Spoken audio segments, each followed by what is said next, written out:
Olá! De Brasília, capital do Brasil, iniciando mais um Ponto Certo. Você que está me assistindo agora, gosta de ver super-heróis em quadrinhos?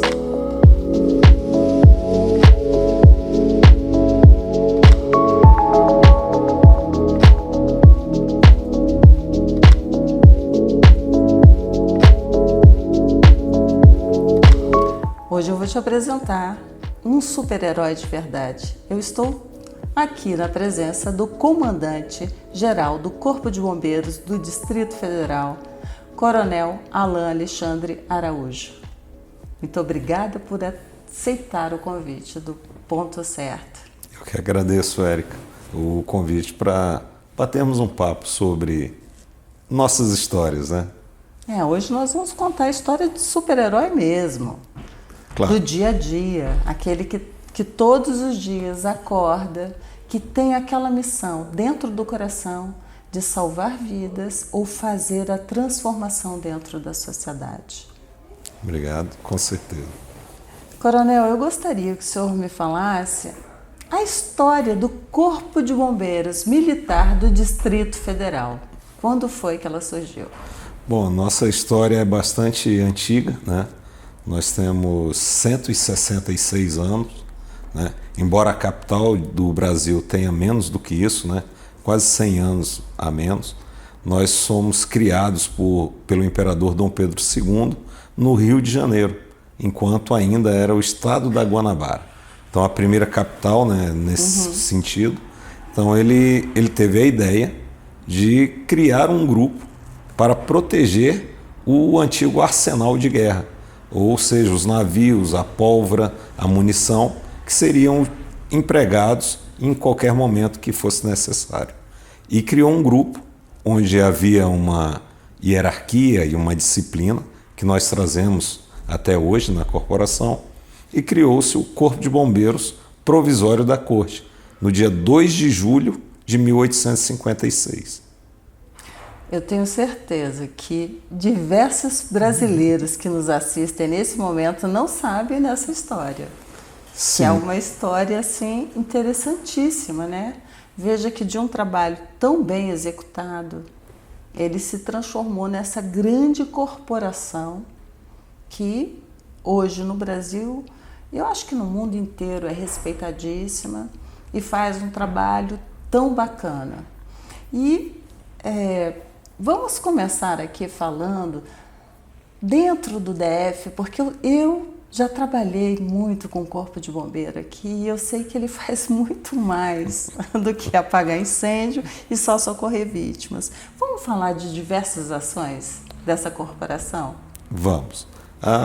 Nós temos uma missão prevista na Constituição e ela fala de segurança do cidadão, proteção do meio ambiente, preservação de patrimônios. Então nós trabalhamos naquilo que há de mais precioso para o cidadão ou para a vida humana, né? Que é a sua própria vida e os bens que ele vem juntando durante a sua trajetória.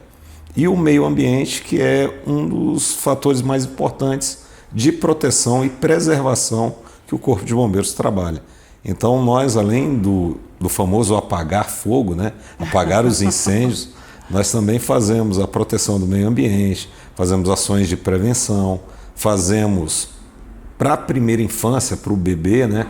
Podem não saber disso, mas nós somos temos um programa que é um dos mais premiados, inclusive pela ONU, que é o aleitamento materno, onde nossos militares, juntamente com a Secretaria de Saúde, né, de Estado de Saúde, ela faz a coleta do leite humano ou do leite materno para fazer a doação para aquelas crianças prematuras que estão no berçário ou que a mãe não tem o leite. Então, isso é o início da vida e nós já vamos cuidando do ser humano desde o início da sua vida. Isso é fantástico, esse trabalho de vocês.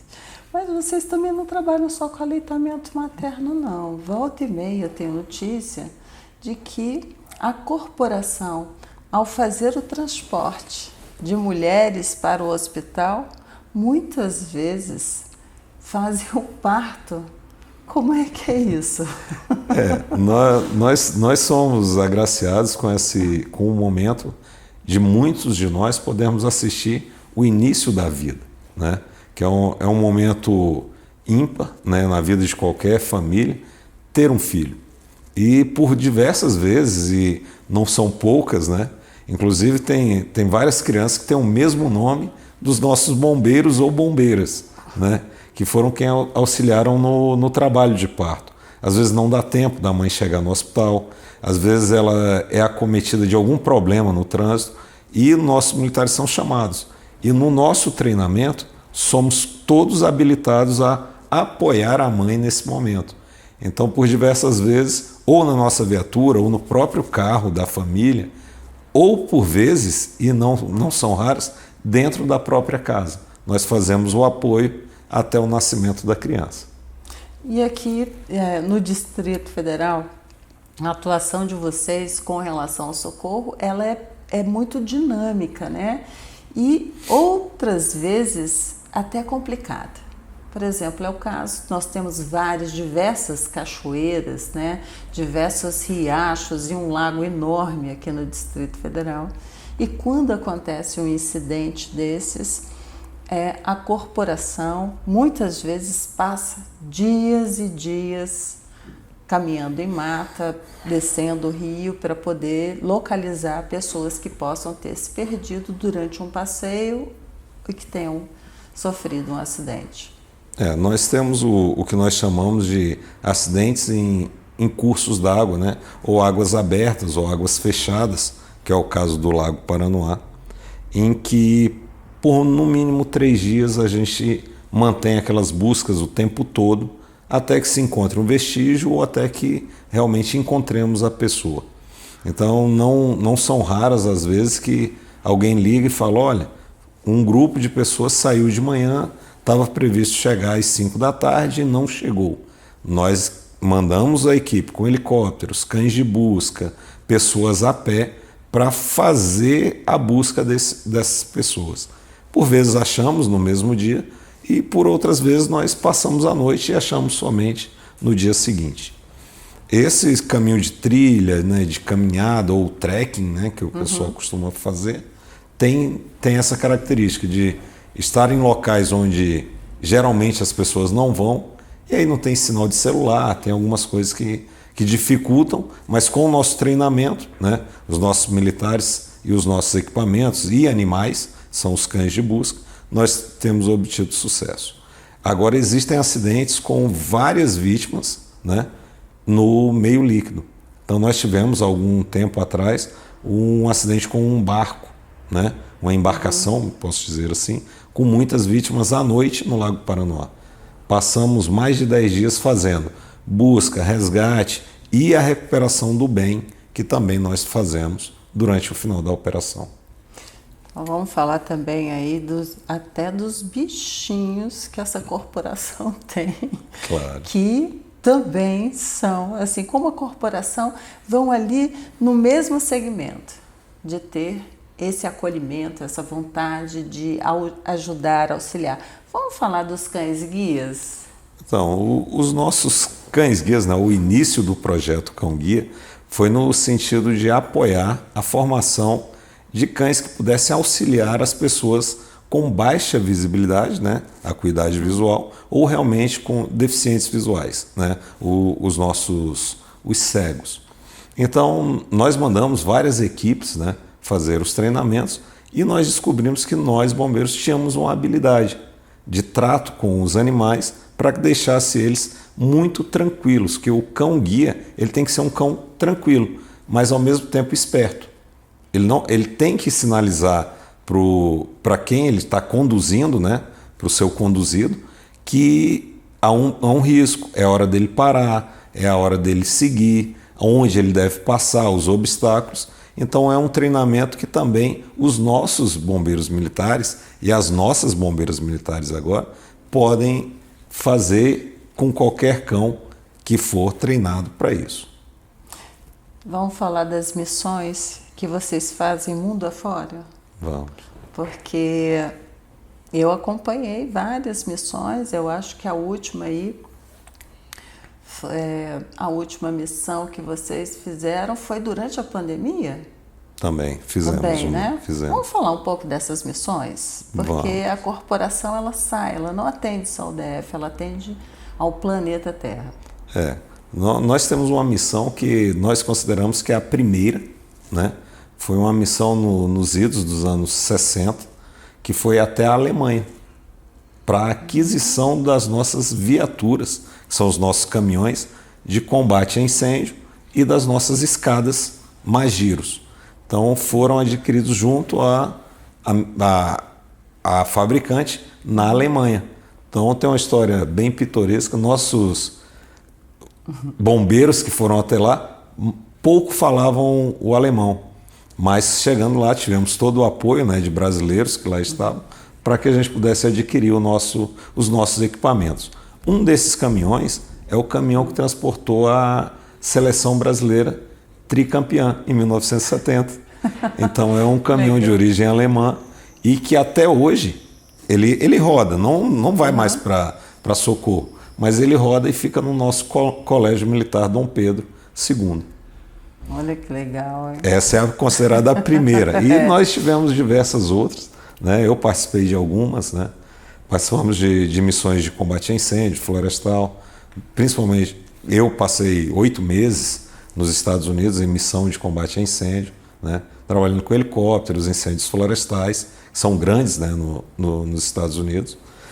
Estava lá durante o 11 de setembro, né? Então, quando aconteceu aquele fato, a gente teve esse problema, essa percepção de realmente o que aconteceu lá. E temos as missões humanitárias no Haiti, que nós fomos atender os 2 terremotos. Então, nossas equipes com cães, pessoas, foram fazer a busca e resgate, né, tanto de pessoas que estavam nos escombros, como fazer o apoio à população que havia sido afetada por esses terremotos. E aqui no Brasil também, a ação que vocês tiveram ali em Minas Gerais, quando teve o rompimento das barragens, né? Foi uma ação bem grande. Vocês passaram quanto tempo lá? Nós passamos em ondas de 15 dias, né? Então, turnos de 15 dias. Então, nossas equipes iam com cães, material de busca, e lá havia uma característica que nós ainda não havíamos enfrentado, né? Que é a busca em ambiente que não é firme, terra firme, nem líquido. É um misto disso, é aquela lama. Então o esforço físico, tanto dos militares, o tipo de equipamento nós tivemos que adequar, aprendemos muito com isso, mas principalmente os animais, né? Os cães de busca. Eles são treinados para buscar, encontrar e sinalizar. Alguns chegavam tão cansados ao término da operação que vinham deitados, tomavam um banho e tinham que ficar de 2 a 3 dias fora do ambiente, porque eles realmente estavam quase exauridos nessa busca. Nossa, eu faço ideia, deve ter sido terrível. Muito. Se a gente imagina que imagens, né? Que ficar, né, tentando tirar o pé da lama por muito período, trabalhar, então aqueles rejeitos, né, eles se encontravam nesse formato, né, pastoso, então ficava muito pesado para as equipes, que todos trabalharam lá. E é um trabalho conjunto de todos os corpos de bombeiros do Brasil, né? Todos os bombeiros militares enviaram equipes para essa busca lá em Minas Gerais. São heróis, de verdade. Com muito afinco e treinamento. São heróis. E o treinamento? O treinamento, olha só, vocês... ar, terra, água, Sim. incêndio.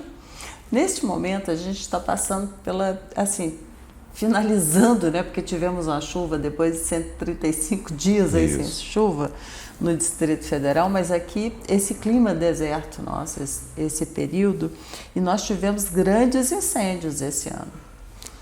Sim, e principalmente em grandes áreas de preservação, né? Para quem não conhece tanto, ou para quem já conhece bastante, todo o Distrito Federal é uma área de proteção ambiental. Então, qualquer incêndio aqui nos parques ou nas regiões, né, nas áreas preservadas, ela tem um grande impacto em fauna e flora. E muito também na qualidade do ar para a vida do nosso cidadão, né, do nosso brasiliense. Então, o que acontece? Nós tentamos chegar o quanto antes em qualquer incêndio. Mas para isso nós dependemos muito da população. Ela avisa, nós nos deslocamos rápido e lá fazemos um trabalho de prevenir que não queime tanto e combater aquelas chamas que já estão instaladas. Então, isso são trabalhos demorados, né? E só para citar um exemplo, o último grande incêndio no Parque Nacional de Brasília terminou ontem.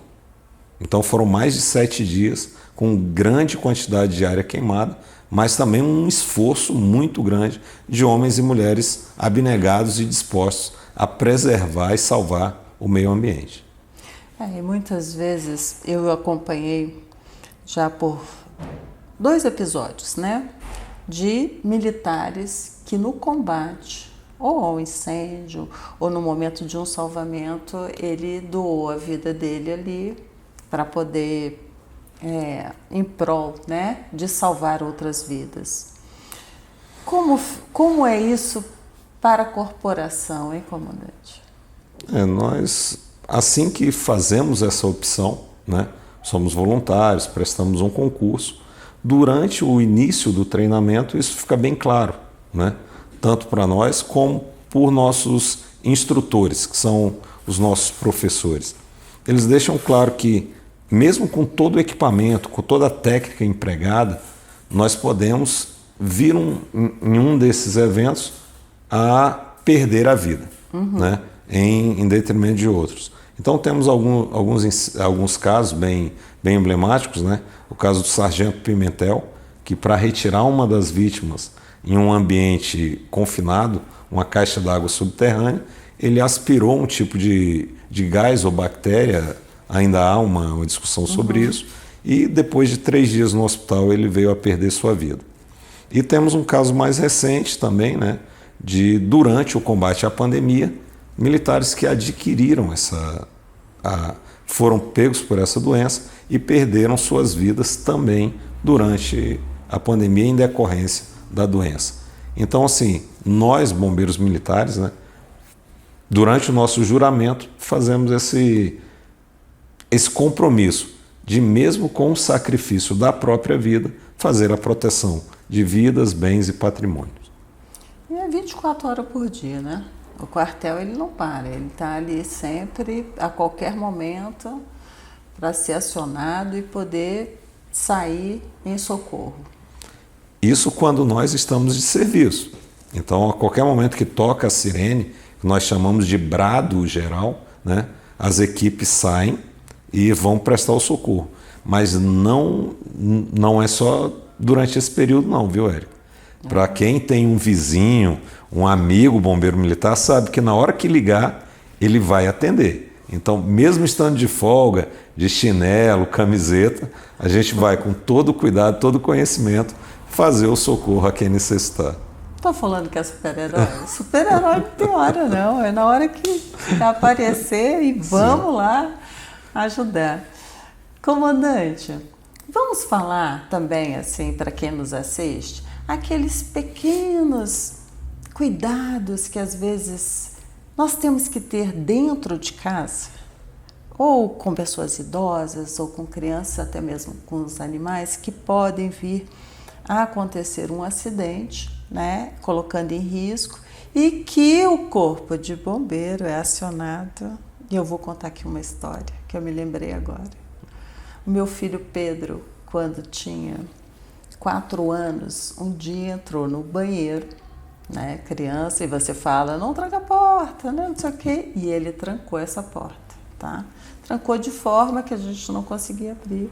Eu tinha acabado de sair de casa e minha mãe me ligou muito apavorada, falando, o Pedro está trancado no banheiro, e ele já chorando. E eu não tive dúvida. Eu liguei para o corpo de bombeiro, porque eu estava distante, e falei, por favor, meu filho está preso no banheiro em casa. E a corporação foi lá, salvou o Pedro, entendeu? Tirou o Pedro dali. Eu Da onde eu estava em Sobradinho, morava na Asa Sul, era bem distante para poder chegar. Então, agradeço aqui já esse salvamento do Pedro. E fala aí esses cuidados que a gente tem que ter, principalmente com criança. Principalmente observar, não deixar muito móveis pesados, né, com possibilidade de queda. Ter cuidado com pequenos objetos para evitar que ponha na boca, aspire e cause um engasgo, né? Ter principalmente cuidado com fiação elétrica, né? Às vezes a gente diz, não, é só um fio que está solto, né? Pode ser um fio do secador ou de algum aparelho eletroeletrônico. Ter cuidado com isso, porque a criança é curiosa, ela vai querer entender por que aquilo funciona. Aí ela vê aqueles buraquinhos na parede e tenta reproduzir aquilo. Então é muito arriscado isso também, principalmente com os idosos e pessoas com necessidades, né, especiais, ter um cuidado com hidratação, alimentação, deslocamento, risco de queda, né, isso a gente tem que ter bastante cuidado. E tem uma dica, por um período que se avizinha, né, para o Natal. Então sabemos que nós somos apaixonados por árvores de Natal bem iluminadas, grandes, né? Eu sou apaixonada. Eu tenho uma árvore que tem 3 metros de altura. Eu sou apaixonada. No canto da sala, cheia de luz e pisca-pisca. Isso, é a minha. Tá? Me conta, eu já quero me prevenir. Tenha cuidado, coloque uma tomada exclusiva para ela. Não ligue outros equipamentos. Isso eu faço. Se for possível, um filtro de linha, né? Mas principalmente com o aquecimento do material, né? Não deixar próximo à cortina, não deixar em cima de carpete, nada de estofado, né? Aquela imagem dos presentes debaixo da árvore, fazer aquilo bem próximo do período da entrega, para evitar que isso aqueça, inicie o famoso incêndio e nós do Corpo de Bombeiros temos que prestar o socorro para uma árvore de Natal que iniciou o incêndio. Essa é a principal dica para esse momento do ano. E lembrando também que aqui em Brasília, o Corpo de Bombeiro várias vezes coloca o Papai Noel no carro do bombeiro, porque eu já vi, eu já testemunhei isso. É uma combinação do vermelho do trenó, né, com o imaginário das crianças, utilizando o Corpo de Bombeiros está aí para ajudar a quem quer que seja. Ó, eu já vi que eu fiz o meu trabalho certinho. A minha árvore, só eu vou comprar o filtro de linha, tá? Mas a luz também é de LED, é fria. Excelente. Para poder não causar um incêndio. Comandante Alain, a conversa tão maravilhosa. Eu agradeço tanto a corporação de vocês, tá? Por atender esse convite do Ponto Certo e a gente ter essa conversa aqui tão gostosa. Muito obrigado, Érica. E lembrando à população que em caso de necessidade de orientação, o Corpo de Bombeiros está sempre à disposição. E o nosso número de emergência é o 193. Então, muito obrigado por esse momento que nós tivemos aqui. Estamos à disposição. Obrigada. E você aí que nos assiste? Fala para mim. São ou não são super-heróis? São super-heróis todos os dias. Só que a gente esquece disso. Valoriza mais aqueles que estão perto para poder te auxiliar. Se você tem uma história interessante, manda para mim. Quem sabe você tem assento aqui comigo. Muito obrigada. Até a próxima semana.